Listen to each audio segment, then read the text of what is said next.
председател от тук, в Скопие, на ансамбъл от Гоце Делчев.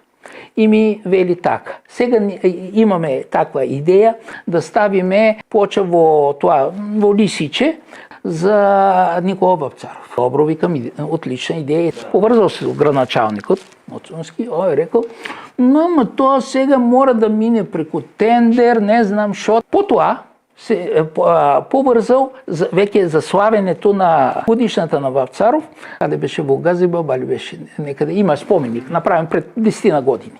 Градоначалник исто е от ВМРО, так. Сега. И овие кажали, добро, ние ви се явиме, ќе размислиме и 2 дена пред му се яво така, ама ние отучихме да нема, само ќе поднесем на споменикот, ќе поднесем цвеќе и така. Да се покаже, това са ти, градоначалници, за Вапцаров се работиме.